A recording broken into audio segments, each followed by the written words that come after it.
안녕하십니까.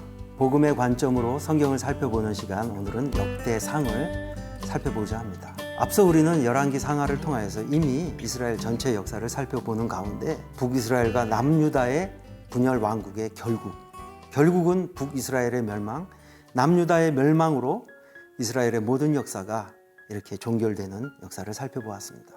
자, 이제 역대 상하를 통해서 우리는 이스라엘 역사를 다시 한번 반복의 의미가 있지만은 그럼에도 우리가 다시 재조명해보는 시간을 갖고자 합니다. 우리가 열왕기 상하를 볼 때는 북이스라엘을 중심으로 선지자적 관점에서 살펴보았다면 역대 상하는 이제 구속사적인 관점에서 제사장적 관점으로 살펴보는 시간을 가지겠습니다.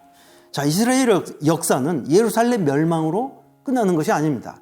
세상의 역사는 나라, 주권이 없어지고 영토도 잊어버리고 국민도 없어지면 그 나라는 멸망한 것이잖아요. 그러면 그 나라는 없어진 것입니다. 그러나 하나님은 이스라엘이라는 나라를 통하여서 당신의 그 하나님 나라의 모형으로서 택하셨기 때문에 하나님 나라의 역사와 보이는 이스라엘 역사는 아무런 상관이 없는 것입니다. 하나님은 계속해서 당신의 구속 역사를 이어가시기 위해서 이스라엘 역사를 통해서 당신의 구속 역사를 써내려고 가고 계시죠. 자, 이때의 시대의 배경을 보면은 이스라엘은 바벨론으로 끌려가고 70년이 차서 바벨론 포로 귀환한 이스라엘 백성이 이제 그 식민지 국가로서 그 고토의 땅에서 예루살렘 성전과 예루살렘 성을 재건한, 그 초라하게 보이는 그 성전과 성을 재건한 그들에게 주시는, 그들의 입장에서 역사를 다시 돌아보면서, 그렇다면 이스라엘의 역사는 이렇게 망한 것으로 끝난 것이 아니라 하나님 편에서 보실 때 이스라엘의 역사는 어떤 의미가 있을까를 다시 한번 재조명해보는 그런 관점으로 살펴볼 수가 있겠습니다.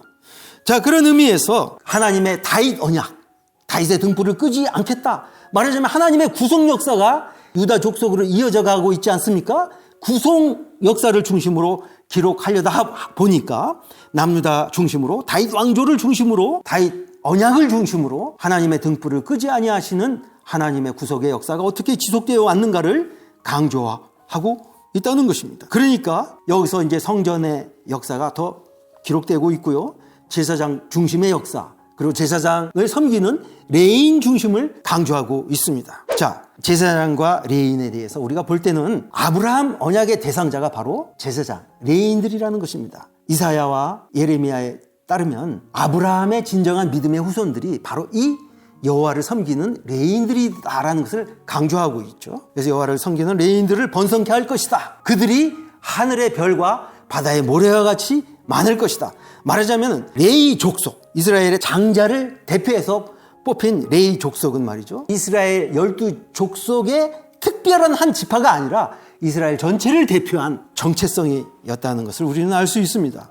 자, 이것이 제사장 나라요 거룩한 백성으로 부르심을 받은 이스라엘의 존재 정체성이라는 것입니다. 이것이 신약 교회의 정체성 아닙니까? 왕 같은 제사장, 나라와 제사장 삼으신 이 교회의 특징을 말씀해 준다고 할 수 있겠습니다. 이 역대상이 어떻게 시작하는지를 살펴보면은 먼저 이 역대서가 아주 특이한 구조로 이루어지고 있는데 1장에서 9장까지는 서론적인 부분으로서 아담으로부터 시작한 족보가 포로 귀환한 이스라엘의 그 남은 자들의 명단으로 이렇게 소개되어 있습니다. 자, 우리에게는 생소한 아담, 셋, 에노스 이렇게 시작된 이스라엘의 그 수많은 이름들이 열거되어 있는데 이 족보가 의미하는 바는 무엇이겠습니까? 단순한 이름의 나열이 아니라는 것입니다. 이름 안에는 그 사람의 존재와 그 전생애가 들어가 있죠. 우리 한 인생이 다 해봐야 80년 되는 인생이지만 우리는 죽으면 모든 것이 끝나는 것처럼 생각되잖아요. 그러나 하나 영원하신 하나님에게 있어서는 모든 대와 대를 이어서 하나님의 당신의 큰 구속 역사를 써내려 가시잖아요. 그래서 그 모든 하나님의 그 구속 역사의 한 부분이라는 것입니다. 그래서 우리가 아담, 셋, 에노스 이것을 읽을 때 이스라엘 전 역사가 기록되어 있는 것입니다. 아담 할 때는 창세기 1장에서 3장까지의 모든 내용이 포함되어 있는 것입니다. 그렇게 시작돼 이스라엘 역사를 반추하여 가는 데는 이유가 있다는 것입니다. 왜냐하면 이스라엘의 역사의 근원을 살펴보다 보면 그 이상은 아브라함이요, 아브라함을 부르신 하나님은 어떤 분이신가? 그것은 태초에 천지를 창조하신 하나님이요, 창세 전에 하나님께서 당신의 형상으로 우리를 지으시기로 약속하시고, 아담의 선악과를 먹은 범죄한 인간의 죄의 확장 역사 가운데 하나님께서 여자의 후손을 보내시기로 약속하셨던 그 하나님은 엄연히 살아계신 하나님이시라는 것입니다. 이스라엘의 예루살렘의 멸망으로 끝나는 역사가 아니라는 것이죠. 자, 그래서 이 역사에는 12지파의 족보가 이루어지고 있습니다. 하나님의 그 가슴에는 12지파의 족속들이 생생히 하나님의 손바닥에 새겨져 있다는 것입니다. 12지파는 이 교회, 12사도를 중심으로 세워진 신약 교회를 예표하는 거 아니겠습니까? 하나님께서 교회를 반드시 회복시킬 것이다. 북이스라엘 남유다도 멸망했지만 하나님은 반드시 회복시키실 것이다. 그리고 그 족보 중심에 레위지파를 기록하고 있습니다. 바벨론 포로에서 귀환한 자들이 레위인 중심으로 기록되어 있고, 그 9장 마지막에는 이들이 성전의 골방에 거주하면서 주야로 하나님의 그 직분을 담당하는 자들이다. 아담으로부터 시작된 그 족보가 결국 누구로 종결이 되냐면은 포로 귀환한 하나님께 전심으로 위탁된, 하나님께 온전히 드려진 레위인들이 골방에 거주하면서 전심으로 주님은 성경 진정 남은 자들의 역사다라는 것을 주님은 강조하고 싶으셨던 것입니다. 자, 그리고 11장에서 29장까지는 이제 다윗의 생애를 중심으로 기록되어 있는데, 다윗은 하나님의 마음에 합한 자라는 별명을 가지고 있는 것처럼 이 하나님의 마음을 가장 공유한, 말하자면은 하나님의 마음을 가장 깊이 아는, 하나님의 사랑을 받은 자, 하나님의 사랑이 부음을 받은, 그래서 하나님을 향하여 전심을 쏟은 그런 왕입니다. 그래서 이후에 일어난 남유다의 모든 왕에 대한 하나님의 평가는 그들이 선한 왕이건 악한 왕이건 다윗의 마음과 같이 온전히 하나님을 따랐느냐 따르지 않았느냐를 기준으로 살펴보는, 말하자면 오실 예수 그리스도의 모형이 될 만한 다윗의 생애를 기록하고 있습니다. 자, 특이하게 역대상의 구조는요, 이스라엘의 왕들의 역사를 기록하고 있지만 초대 왕으로 기록되었던 그 사울의 그 모든 기록을 다 빼버렸습니다.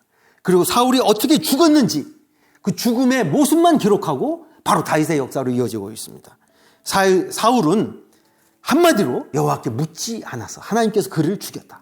하나님을 왕으로 모시지 아니하고 상황과 조건 때마다 자기가 왕된 사울이 어떻게 자기를 드러내고자 하였는지, 결코 그는 하나님의 주권을 인정한 적이 없었던, 그래서 하나님께 기도할 수 없었던 그의 비참한 말로 함께 다윗은 어떻게 하나님의 주권을 인정한 왕으로서 전심의 하나님의 사람이었는지를 기록하고 있다는 것입니다. 먼저 12장부터 보면은 하나님께서 다윗을 통하여서 메시아의 왕국의 그림자 하나님 나라의 군대를 이루어 가시는데요, 다윗 왕 혼자 이 하나님 나라를 이룬 것이 아니고 다윗을 중심으로 하나님의 마음을 공유한, 하나님 나라에 대한 소망을 품은 자들이 각 12지파에서 몰려왔다는 것입니다.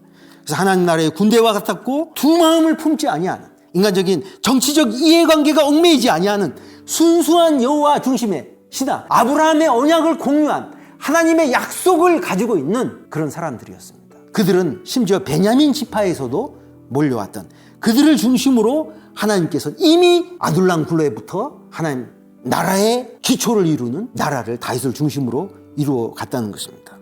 하나님께서 이 역대서를 통해서 강조하시는 것은 다윗의 생애를 통해서 가장 중요한 두 가지 사건을 기록되고 있는데, 그것은 다윗이 다윗 언약을 통하여서 다윗 장막을 세우고 거기에 언약궤 안치기식을 하고 레위 사람을 모은 사건과, 그리고 성전 터를 발견하여서 하나님의 성전 건축 역사를 준비한 두 가지 사건 중심으로 다윗을 기록하고 있습니다.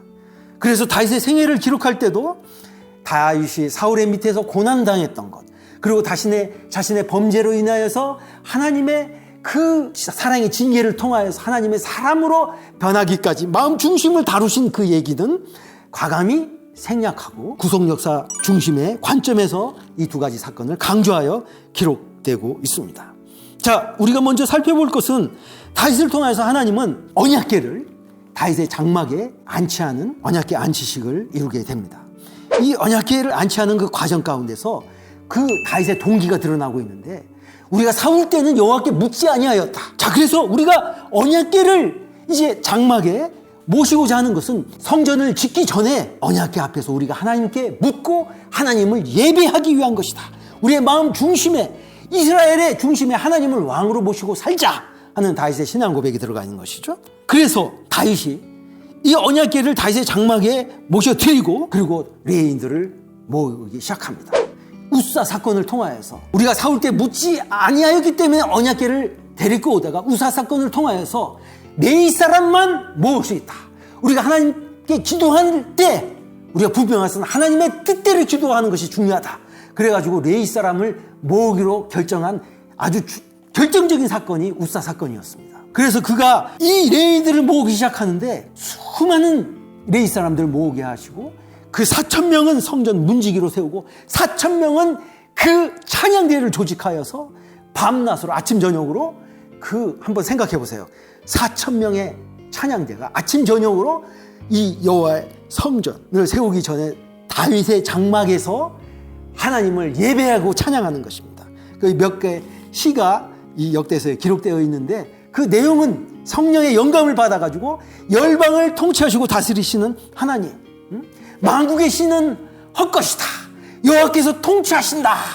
열방의 족속들아 하나님 앞에 무릎 꿇어 여호와를 경배할지어다. 이런 내용으로 시편에 다수가 기록되어 있지 않습니까? 그래서 선지서에서는 이제 앞으로 그날에 하나님께서 다윗의 무너진 장막을 일으킬 것이다 했던 이것은 진정한 예배, 회복을 이루실 것이다.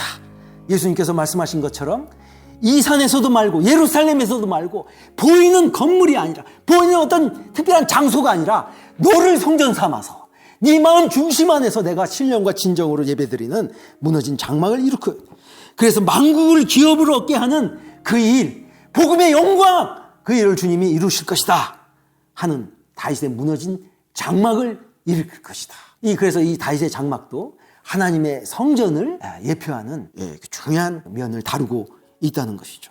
다윗 언약에 대해서 여기서 또 기록되어 있지 않습니까? 다윗 언약을 통해서 다시 한번 강조하지만은, 이 다윗 언약은 이스라엘의 흥망성쇠, 예루살렘 멸망, 아무런 상관이 없습니다. 아브라함 언약이 아브라함의 그 어떠한과 아무런 상관이 없는 것처럼 다윗 언약은 이스라엘의 어떠한과 아무런 상관이 없는 하나님의 은혜, 내 나라, 메시아 왕국은 영원히 멸망하지 아니하는 하나님 나라를 이루게 할 것이다.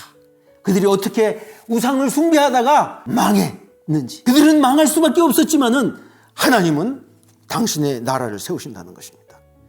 그것이 어떻게 결정적으로 주님이 인친 사건이 뭐냐면은, 이제 다윗의 인구조사 사건을 통해서 하나님은 이것을 엄하게 다루셔가지고 7만 명이 죽임을 당했습니다. 다윗이 중보 기도를 합니다. 오르난의 타작마당에서 나와 내 아버지를 집을 치소서 했던 그 중보 기도의 자리에서 하나님은 여기가 성전터다.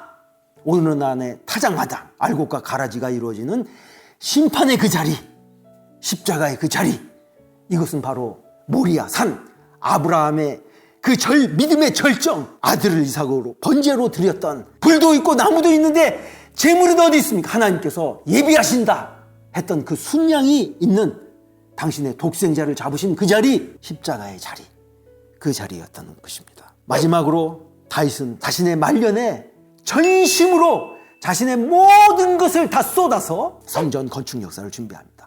그가 모은 금, 은, 동, 철, 그리고 수많은 보석, 그리고 솔로몬을 왕으로 세우고 그를 통하여서 하나님의 성전을 지을 것을 말씀하시면서 이 모든 영감, 이 성전의 설계도를 주님이 직접 나에게 주셨다.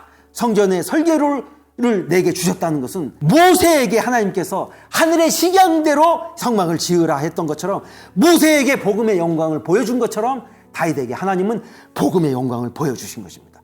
그래서 그에게 전심이 쏟아진 것입니다.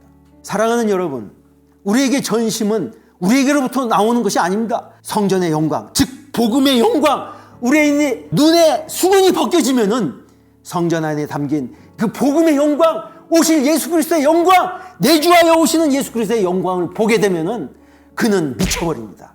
다윗처럼 내 한계를 넘어서 나의 전부를 쏟아서 성전을 향한 그 열심, 그것은 당신의 독생자를 보내시기 위한 하나님의 열심이었다는 것입니다. 그런 점에서 다윗은 하나님의 마음에 합한 자, 결코 지칠 수 없는 열정을 가진 하나님의 마음을 가진 자였다는 것입니다. 기도합니다. 저와 여러분이 이 어두운 마지막 때를 살아가고 있는 이때에 하나님의 마음에 합한 자, 전심으로 더욱더 복음에 미친 자로 함께 달려갈 것을 기도합니다. 감사합니다.